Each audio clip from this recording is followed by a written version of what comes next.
Hello everyone, welcome back to my channel. I know it's been almost a year since I have posted any video on my YouTube channel. Actually, I was busy with some work. I have decided that as you know that for your CDS examination only 1 month is left, or we can say less than 1 month time we have. So I've decided that we are going to complete our English portion as English was very scoring. ठीक है, और English आपका decide कर सकता है कि आप जो भी आपका कट ऑफ है या फिर आपका जो भी आप कट ऑफ से आपके कितने ज़्यादा मार्क्स आएंगे. ठीक है, मेरा खुद का इंग्लिश की वजह से कट ऑफ से ऑलमोस्ट 15 to 20 मार्क्स जनरली ज़्यादा आते थे. मैं इंग्लिश के लिए क्या करती थी, आई यूज़ टू स्कोर 70-75. ठीक है, और मैं कुछ एक्स्ट्रा नहीं करती थी, जो भी करती थी हम इसमें डिस्कस करेंगे. ओके, ठीक है. तो सबसे इम्पॉर्टेंट चीज़ हमारे लिए क्या है इंग्लिश में, देखिए विदाउट वेस्टिंग एनी टाइम मैं सीधा पॉइंट पे आ रही हूँ. अगर हम जितने भी अपने पेपर्स देखें इंग्लिश के, तो आई नो थोड़ा बहुत चेंजेस है, और कुछ जो टॉपिक्स हैं वो काफ़ी सालों से आते जा रहे हैं, आगे भी आएंगे, अभी भी आ रहे हैं और काफ़ी साल पहले से भी आ रहे हैं. अगर आप अपने PYQs देखें, अब आप देखोगे कि 2024 2023 भी आप देख सकते हो, तो कुछ कुछ चेंजेस लाए हैं. ठीक है, और ऐसा नहीं है कि अभी चेंजेस आ रहे हैं तो अगले आने वाले टाइम में चेंजेस नहीं आएंगे. आएंगे, ऑब्वियसली आएंगे, बट हमारा मुद्दा वो नहीं है. हमारा मैटर ये है कि हम कैसे मैक्सिमाइज कर सकते हैं स्कोर. जैसे कि आई यूज़ टू गेट 70-75. क्यों? बिकॉज मेरा कुछ चीज़ें थी जो फिक्स थी, मैंने वही करी, कुछ एक्स्ट्रा नहीं करा, कोई एक्स्ट्रा बुक नहीं पढ़ी थी. I totally rely on PYQs. और देखिए, जो भी आपकी प्रिपरेशन जर्नी है उसमें PYQs का रोल मैंने हमेशा बार बार स्ट्रेस करा है. तो आपको बेस यही लेना है. अब जैसे मैंने एनालिसिस किया है तो उसमें कुछ कुछ तो नए टॉपिक्स हैं, बट काफ़ी ज़्यादा जो है वो सिमिलर टॉपिक्स हैं आपके, जो बहुत बहुत इंपॉर्टेंट है. वो हम सबसे पहले कवर करेंगे. अब मैं आपको बताऊंगी वो इंपॉर्टेंट टॉपिक कौन से हैं. ठीक है, फिर उसके बाद जो आपके छोटे छोटे, वो क्यों देता है नई चीज़ें, वो नई चीज़ें इसीलिए देता है ताकि आपको कुछ नया दिखे और उस चक्कर में आप कुछ गलती कर दो. बट हमें ऐसा नहीं करना है. ठीक है, हमें अपना प्रिपरेशन उतना स्ट्रॉन्ग करना है, आपको मेंटली भी स्ट्रॉन्ग करना है. तो वो आप कैसे हो जाओगे? अगर आपका PYQs पे होल्ड बहुत अच्छा है तो PYQs ही आपका मॉक होना चाहिए. ठीक है, वही आपका एक बेस होना चाहिए. यही आपको बताएगा आपको क्या पढ़ना है, कैसे पढ़ना है वो चीज़. ठीक है, अब जैसे मैं आपको बताती हूँ कि कोई बुक रेफर करने की कोई ज़रूरत नहीं है.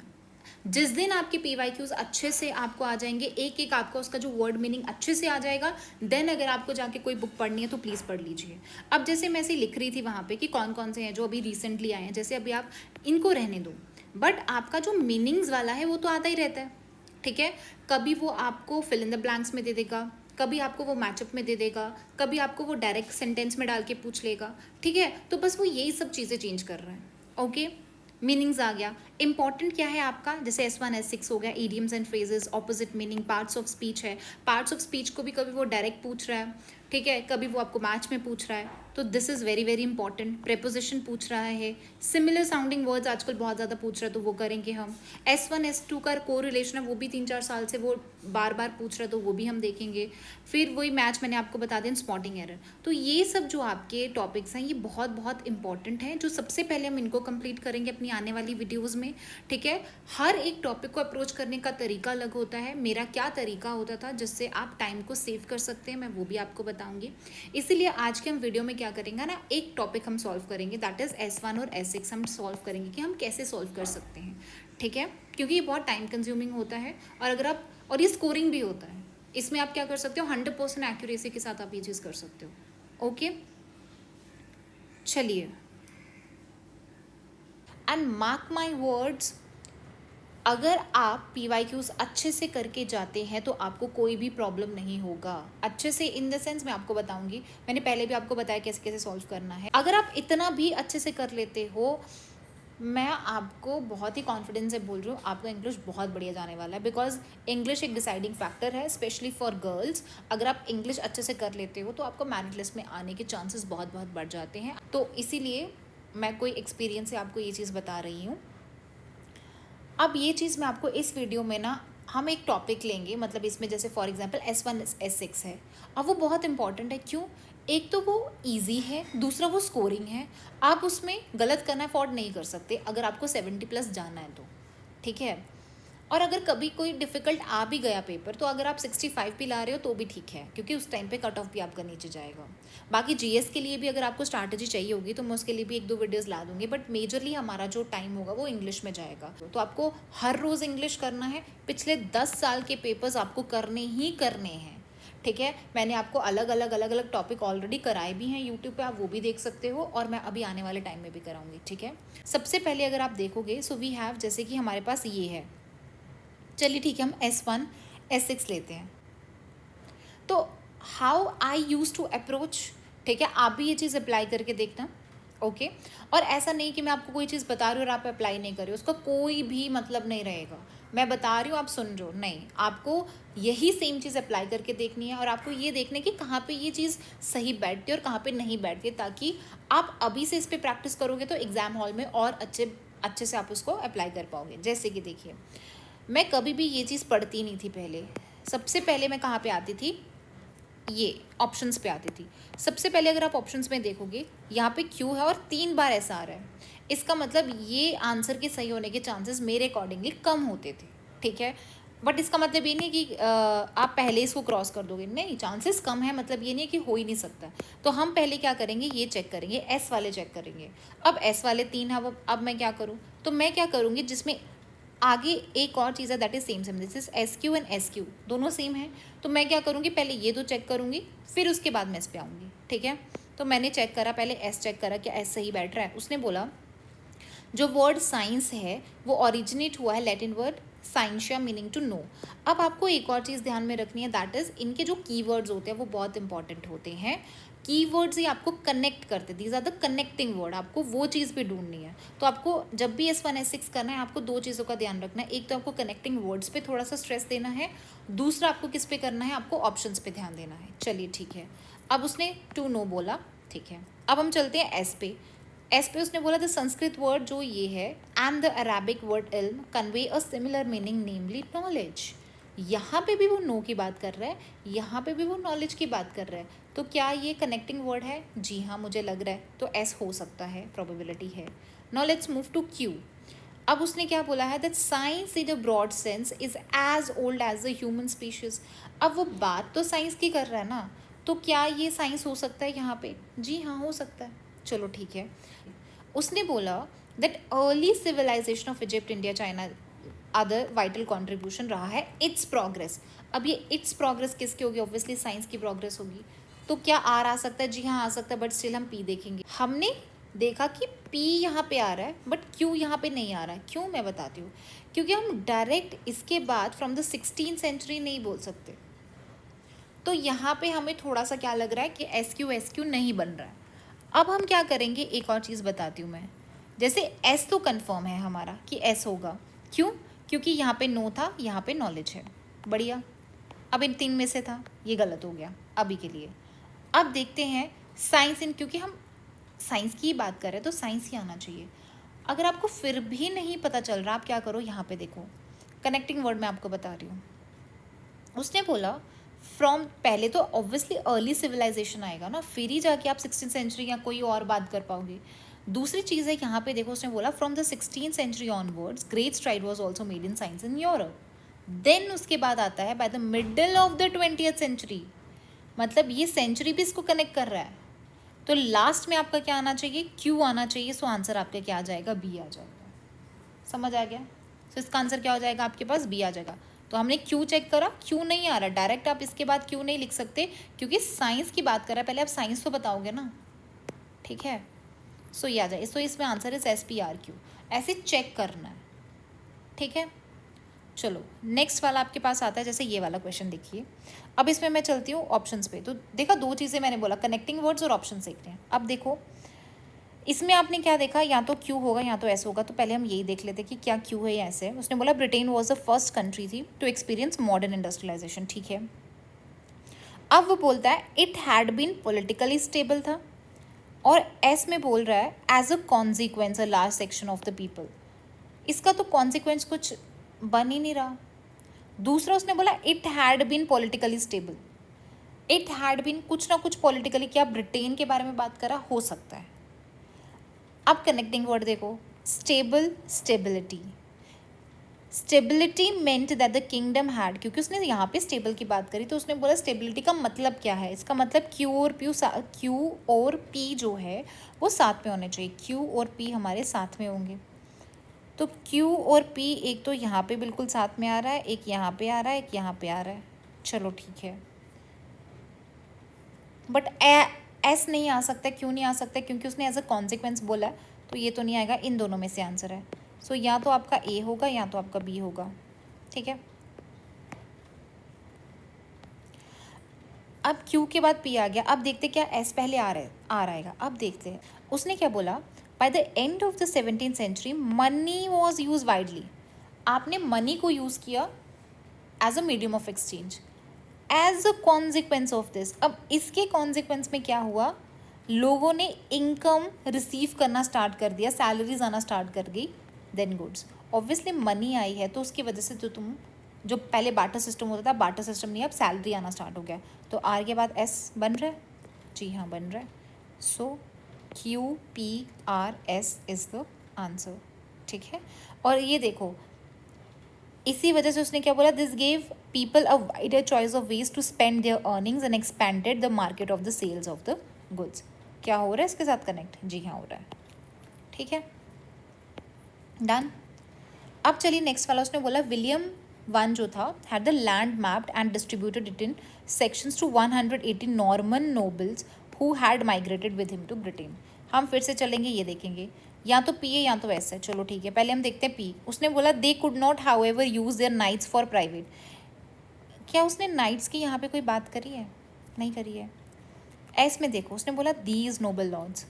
अब देखो यहाँ पे भी वो नॉबल्स की बात कर रहा है, यहाँ पे भी उसने नॉबल्स की बात करी है, तो क्या होगा, एस होगा। एस होगा तो हमने पहले ये दो काट लिए, अब ये देखते हैं। अब या तो क्यू या तो आर होगा, ठीक है।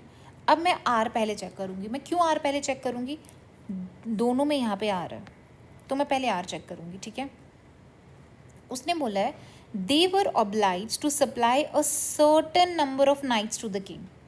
कौन, जो नोबल लॉर्ड से, वो उनको एक सप्लाई देना पड़ती थी नाइट्स टू द किंग, चलो ठीक है।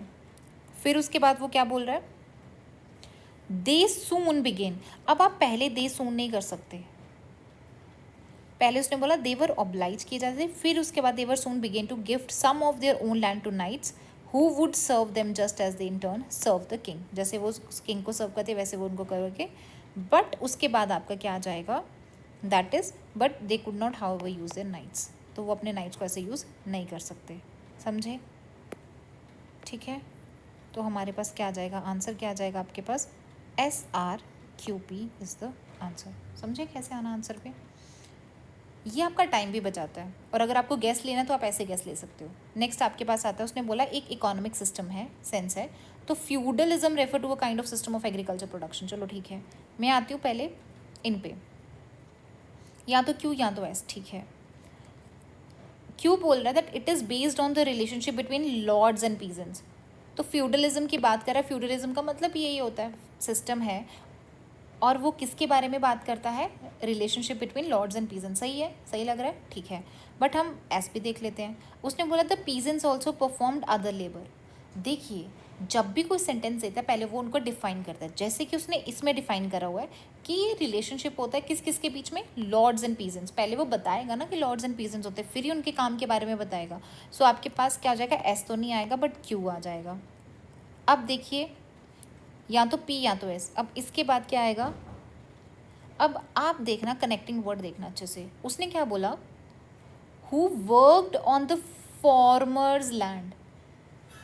पीजेंट क्या करते थे, फॉर्मर की लैंड पे काम करते थे, मतलब लॉर्ड्स के उस पर काम करते थे।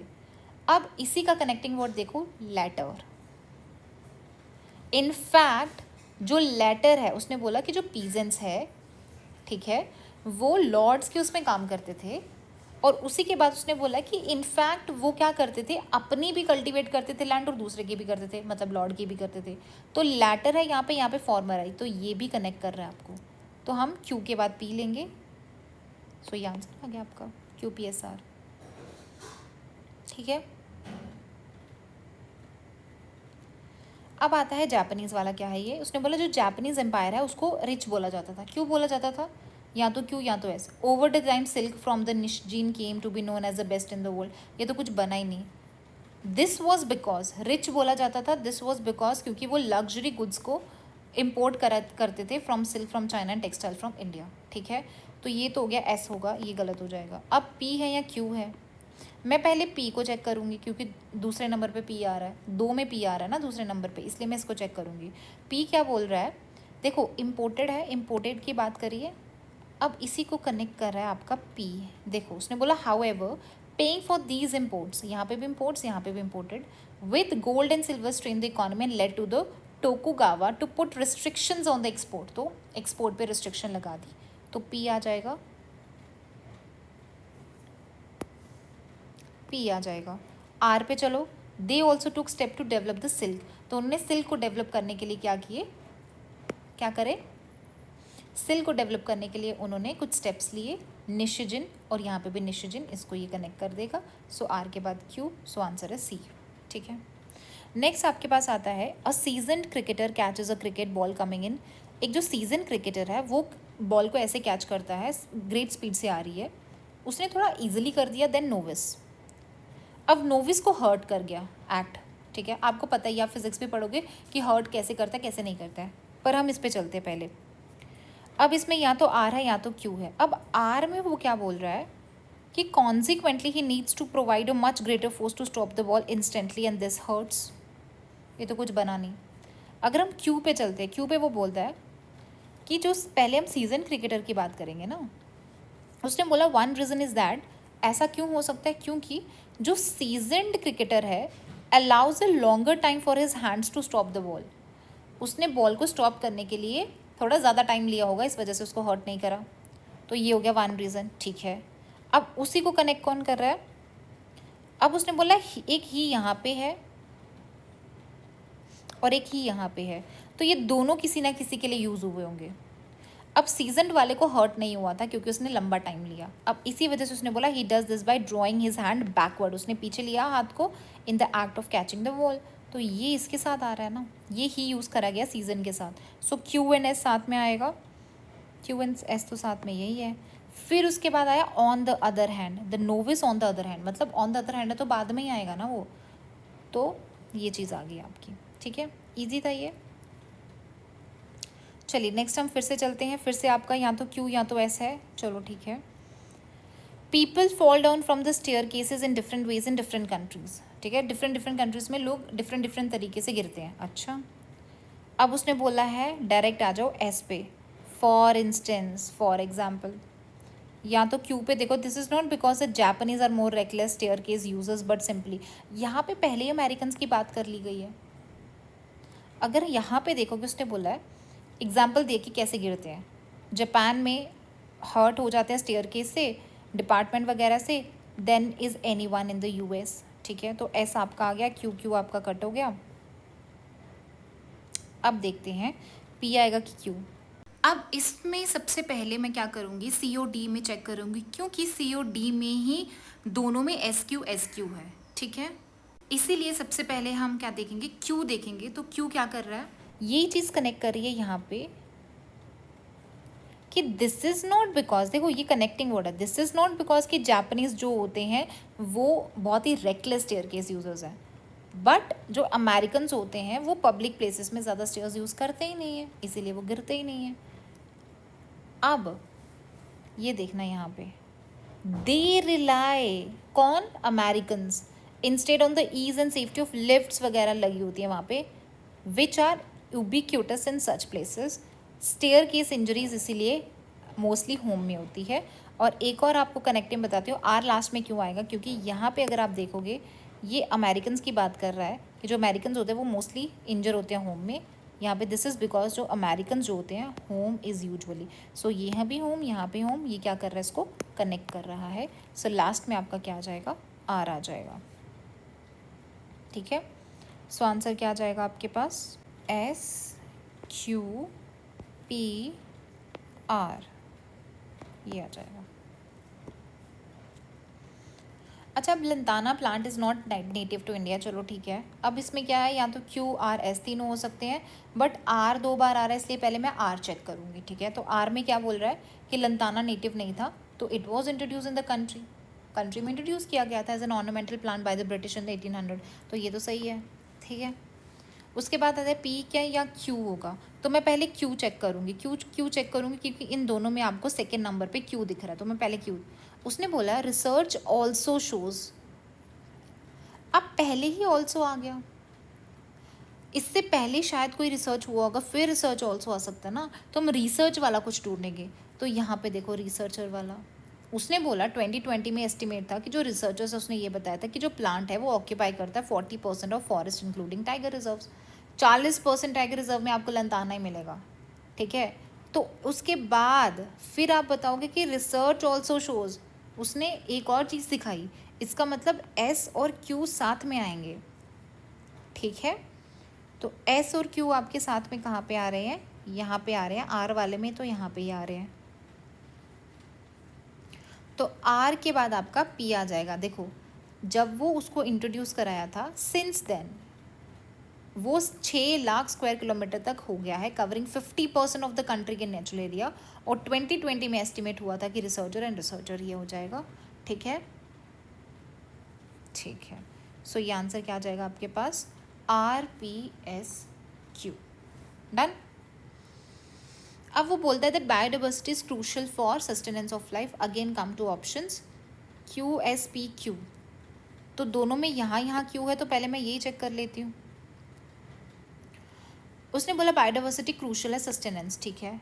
कंजर्विंग बायोडाइवर्सिटी में क्या होना चाहिए, रिक्वायर्स द अर्जेंट कोलैबोरेशन चाहिए, किस किस का, इंडिविजुअल का और कॉरपोरेशन का, मेरे को तो सही लग रहा है क्यू, चलो ठीक है आगे बढ़ते हैं।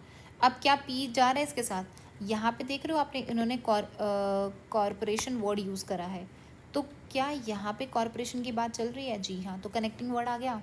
सो क्या क्यू के बाद पी बन रहा है, पढ़ लेते हैं हम पूरा। Corporation have a social responsibility to help navigate discourse on the biodiversity and leverage opportunity, ताकि सस्टेनेबल डेवलपमेंट हो सके, तो ठीक है, मेरे को क्यू पी भी लग रहा है।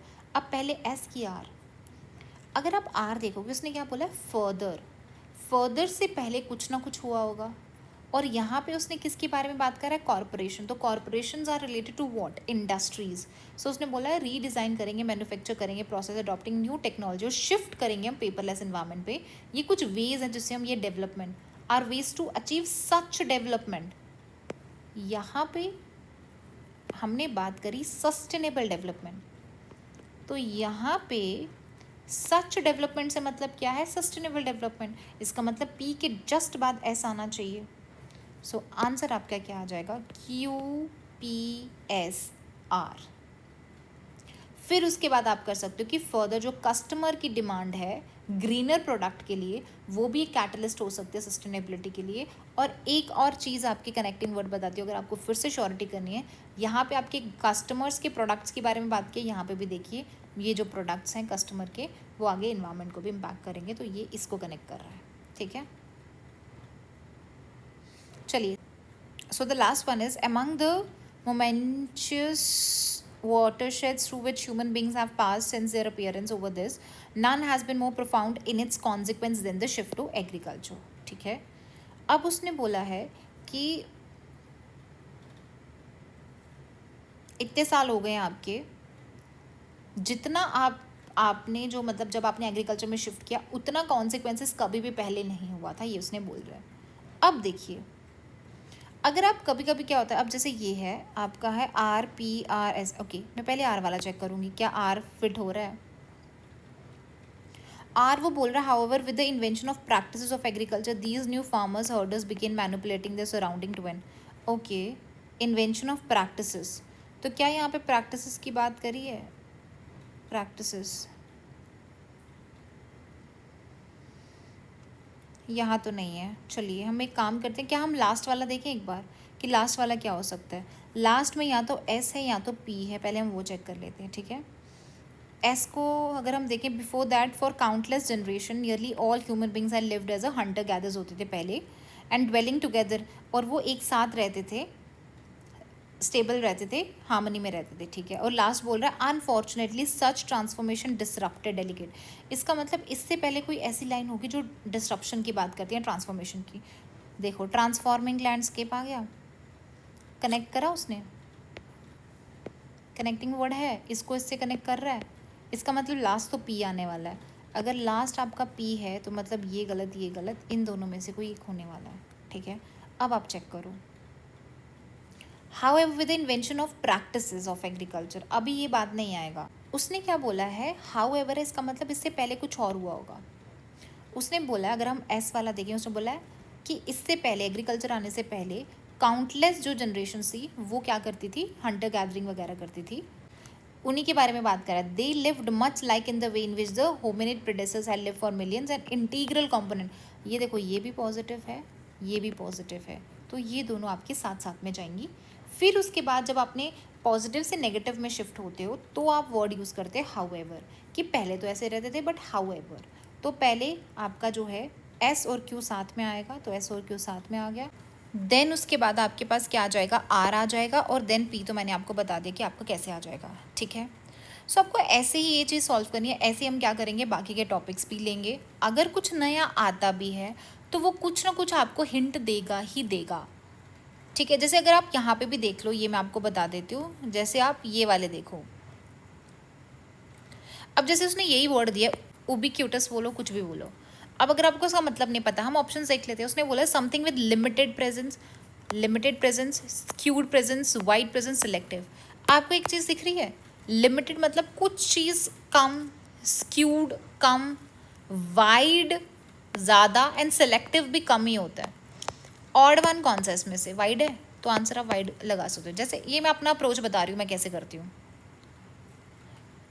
अब जैसे ये देखो डिलीटेरियस है, जब भी ये चीज़ दी होती है ना, तो कभी भी इसका जो सेम वर्ड है वो कभी आंसर नहीं। जैसे उसने डिलीशन की बात करी है, ये डिलीशन की बात करी, मतलब ये तो कुछ नहीं होना चाहिए, इन दोनों में से ही आंसर होगा। वैसे इक्विवोकेट है तो इक्वल नहीं होगा, इक्वली नहीं होगा, तो ये चीज़ है। अब इक्विवोकेट है, अब खुद सोचो कि कुछ ना कुछ वो बैलेंस करने की बात कर रहा है बंदे का, तो क्या वो साइड फ्रीक्वेंटली चेंज करे या फिर वो वेग लैंग्वेज को यूज़ करेगा ताकि वो कंसील कर पाए, सच को छुपा पाए। तो आपको क्या लगता है, मेरे को तो यही लग रहा है, ठीक है। अब जैसे अब ये वाला मैं कैसे कर, जैसे डर्म है तो हम डर्मेट के बाद जाते हैं, डर्मेटोलॉजिस्ट होते हैं, स्किन से रिलेटेड होते हैं। इसका मतलब इसका आंसर कुछ ना कुछ स्किन से रिलेटेड होगा, तो यहाँ पे भी स्किन है, यहाँ पे भी स्किन है, तो ये मैंने क्या बोला, सेम सेम नहीं होगा। जैसे इसने पैकी है, यहाँ पे भी उसने कुछ पैची समथिंग लिखा है, तो ये पैची स्किन मुझे नहीं लग रहा, तो फिर ये थिक स्किन्ड मैमल आ जाएगा आपका, ठीक है। इससे क्या कर सकते हो तुम लोग, आंसर्स निकाल सकते हो, ठीक है। वैसे ही हम आगे भी करेंगे। तो ये था जो मैं आपको बता रही हूँ। आप क्या करिए, आप खुद से भी प्रैक्टिस करिए, ठीक है, जितना हो सकता उतना करिए। बाकी ऐसे ही हम क्या करेंगे, क्वेश्चंस को सॉल्व करेंगे।